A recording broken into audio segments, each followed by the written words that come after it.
Thank you all for coming. And I want to thank Mayor Adams and our gun violence prevention advocates for joining us here today. In a few minutes, the House Judiciary Committee will convene what the chairman calls a field hearing. It may have some of the trappings of a hearing. We will have opening statements and witnesses, and the members will ask questions. But don't be fooled. This is not a serious exercise. This is a political stunt. I was the chairman of the committee for 4 years, and I took that solemn responsibility seriously. I know what a real hearing and real oversight looks like. That is not what we are going to see today. This hearing is being called for one reason and one reason only: to protect Donald Trump. Jim Jordan and his Republican accomplices are acting as an extension of the Trump defense team, trying to intimidate and deter the duly elected District Attorney of Manhattan from doing the work his constituents elected him to do. They are using their public offices and the resources of our committee to protect their political patron, Donald Trump. That is an outrageous abuse of power. It is, to use Chairman Jordan's favorite term, a weaponization of the Judiciary Committee. The chairman says this hearing is about the victims of violent crime in Manhattan. Never mind the fact that New York is one of the safest big cities in America. Never mind the fact that under the leadership of Mayor Adams and District Attorney Bragg, over the last year, crime in Manhattan has dropped in nearly every major category, including murders down 14%, shootings down 17%, burglaries down 21%, and robberies down 8%. And never mind that homicide rates are 73% higher in Mr. Jordan's Ohio than in Manhattan. And never mind that House Republicans have voted consistently to make New York and other cities across the country less safe. Since when did my Republican colleagues become so concerned about the life and safety of New Yorkers? Certainly not when they voted against billions of dollars in money for law enforcement in the American Rescue Plan. Certainly not when they refused to condemn Donald Trump's call to defund the FBI and the Department of Justice. And certainly not when they worked to block Democratic efforts to pass sensible gun legislation. We all grieve for the victims of violent crime, here in Manhattan and everywhere. But if Jim Jordan and his Republican members really cared about protecting New Yorkers, they would join Democrats in addressing the iron pipeline that floods our streets with illegal guns from states with less strict gun laws. They would join our efforts to ban assault weapons, to enact extreme risk protection laws, and to crack down on ghost guns. But instead, they have only worked to put more guns on the streets and to put us all at greater risk. Democrats have consistently advanced policy solutions that make all of our communities, including New York, safer places to live, work, and go to school, and we will make that clear today. But that's not why Republicans have called this hearing. This is just part of their efforts to protect Donald Trump by any means necessary. Alvin Bragg is the duly elected district attorney in New York County. He has brought significant evidence before a grand jury, which has seen fit to indict Donald Trump. Donald Trump will have an opportunity to defend himself against the charges. That process will now play out in the courts, and it is not the place of Congress, Republicans or Democrats, to interfere with any judicial proceeding. Jim Jordan engages in a lot of political theater in Washington, but he should know better than to take his tired act to Broadway. New Yorkers see through this transparent attempt to defend Donald Trump at all costs, while ignoring the real public safety needs of our community. Before I recognize the mayor, I want to introduce the three outstanding advocates joining us today who will share their thoughts and stories today. David Puccino is the Deputy Chief Counsel of the Giffords Law Center to Prevent Gun Violence. Diane Rinaldo is a mother and advocate with Moms Demand Action, and Mark House is the principal at Bronx Technical and Arts Academy and the Brady Campaign advocate. Now I want to turn it over to Mayor Adams. Thanks so much, Congressman, and I want to add my strong support for your words, both in saying to the congressional delegation that's here, welcome to the safest big city in America. And the numbers are clear. The numbers are clear, and when I first heard about this hearing, I thought Jim Jones was coming here, Jordan was coming here to sit down with the police commissioner to find out exactly what we have done to decrease shootings in double digits, decrease crime, homicides in double digits, made our subway system safe, removed thousands of guns off our streets that have basically come here from the southern part of the country. We need to be sharing good ideas, particularly off the heels of another mass shooting in our country at a Sweet 16 birthday party is making us face the bitter reality of the overproliferation of guns, something that the Republican Party is failing to properly acknowledge and move forward. It is really troubling that Americans' taxpayers' dollars are being used to come here on this junket to do an examination of the safest big city in America instead of focusing on the real overproliferation of guns that we have witnessed. As Congressman Nadler has stated, it's the Republican Party that is stopping sensible gun laws. It's the Republican Party that is preventing the proper support and ensuring that police agencies across this country is receiving the necessary support that they deserve. It was the party that held up our ATF appointment to ensure we could have a coordinated effort in leadership. It's the party, the Republican Party, that's preventing the proper sharing of information and data so that we can ensure we can go after those who are putting and placing illegal guns on our street.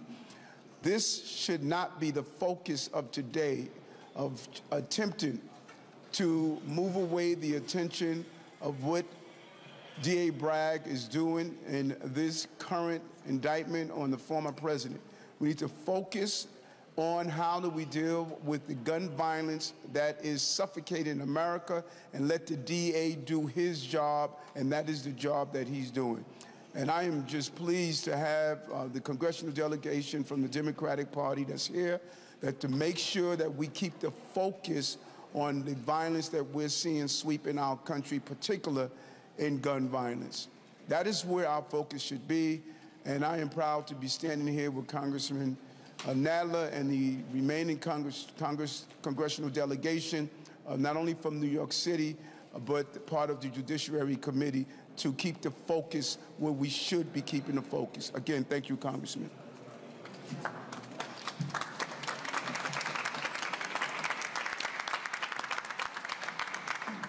Thank you, Mr. Mayor. Up next is Diane Rinaldo with Moms Demand Action.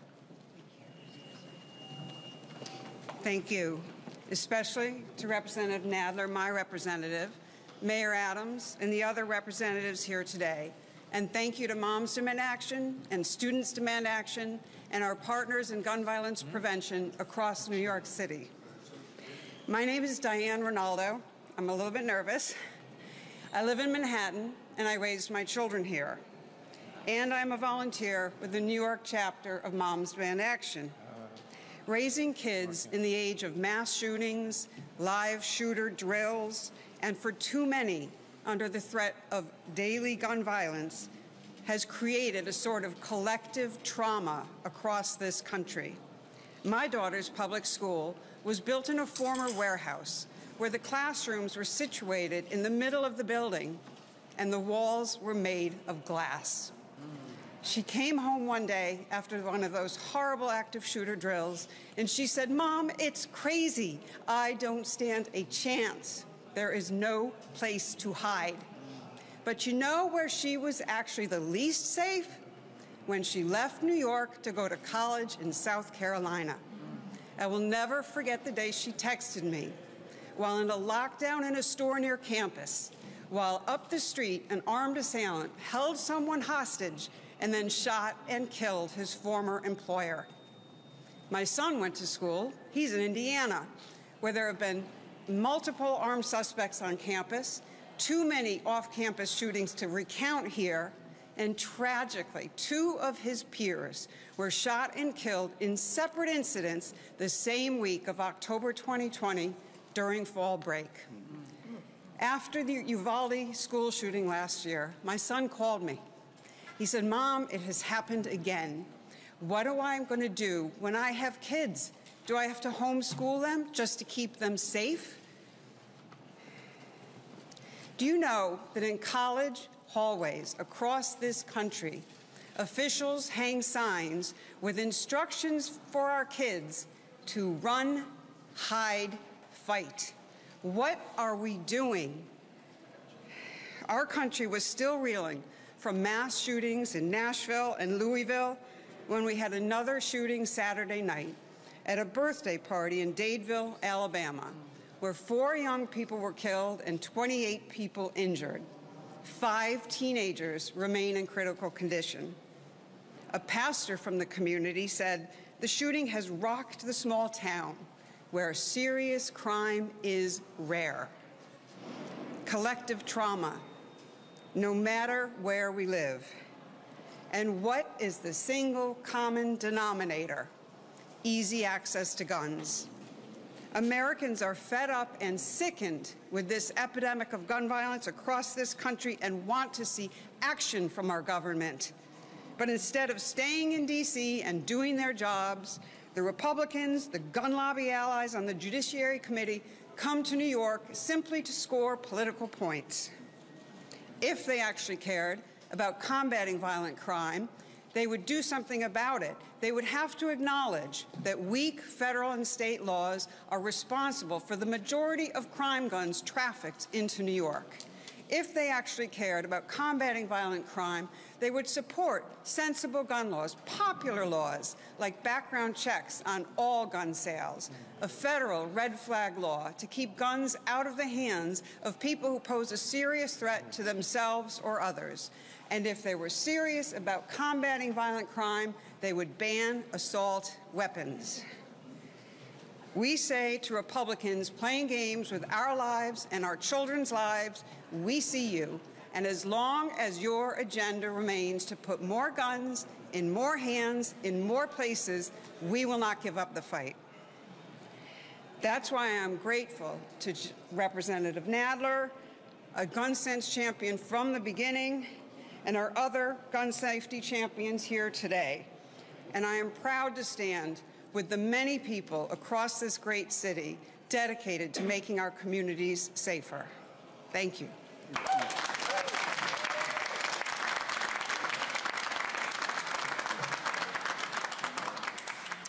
Thank you. Now we'll hear from David Puccino, Deputy Chief Counsel of the Giffords Law Center to Prevent Gun Violence. Thank you very much, Congressman Nadler, and thank you, Mr. Mayor. I'm very pleased to be here today with my fellow advocates to join you in noting what I think should be obvious, which is that gun crime is a gun problem. And I want to speak specifically about where the guns in New York City come from. We know that fewer than 8% of the guns that are used in crime in New York City came from New York. They come from Georgia, they come from Virginia, they come from Pennsylvania, they come from South Carolina, they come from North Carolina. 92% of the crime guns used in New York are coming from out of state. The problem of gun violence in New York is because of guns that come from elsewhere in America. New York is doing its part. It has strong gun laws, and those strong gun laws protect New York residents. What we need is we need other states to do their part, and more importantly than that, we need the federal government to do their part. But congressional Republicans have blocked every effort that could prevent gun trafficking, that could address gun trafficking, that could stop the flow of illegal guns from states with bad gun laws into states like New York with good gun laws. And until we do that, until we address the problem of illegal guns flowing into our safer cities, we will not address the problem of gun violence, we will not address the problem of violent crime. Because our violent crime problem is a gun problem. The tool, the mechanism that turns an assault into homicide is a firearm. The increase in violent crime that we experienced from 2019 into 2020 in the pandemic years was driven overwhelmingly by guns, 35% increase in gun homicides. So we know the root of the problem, we know the source of the problem, and we know the solutions. What we need are politicians who will take the steps to make those happen, who will put those ideas into law, and the current Congressional Republican Party has not been living up to that. These should not be partisan issues. They should be nonpartisan, common sense solutions, and we know what they are. and they should be implemented. So I'm very grateful to be here today to say that, to share that information, and thank you again to the Congressman.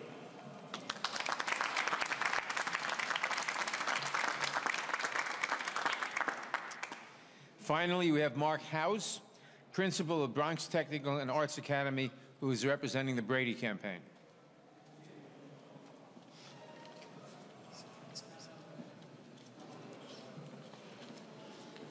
Good morning and thank you.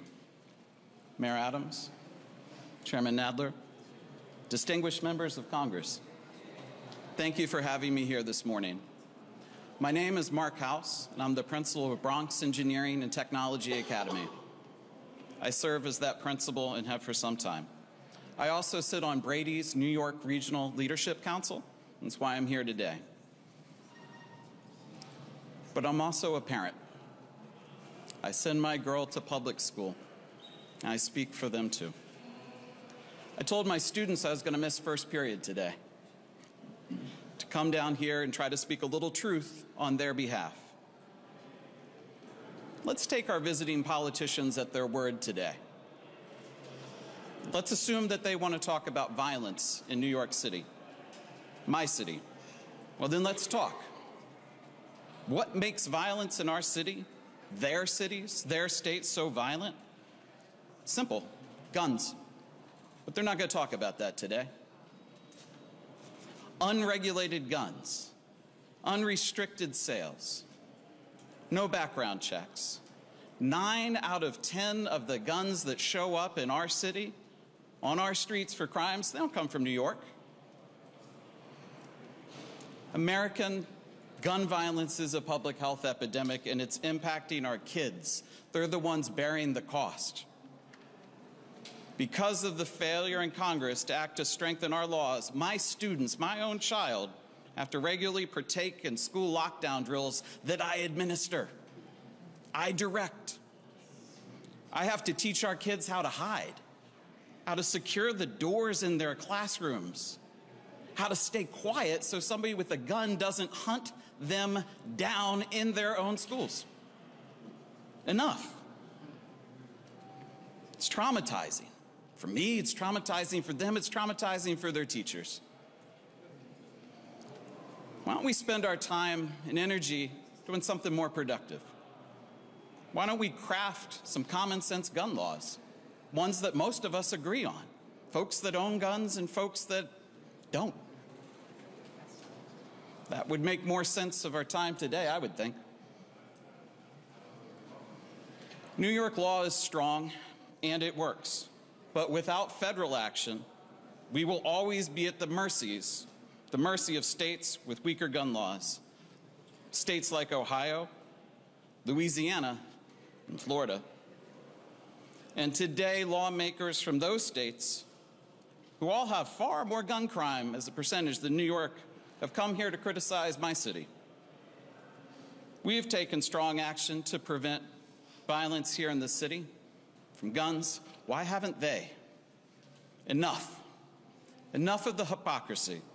Enough of the politics, enough of the excuses, enough of the thoughts and prayers, enough of the lockdown drills, enough of the shootings. The time for action is now. Let's stop this epidemic of gun violence. Thank you.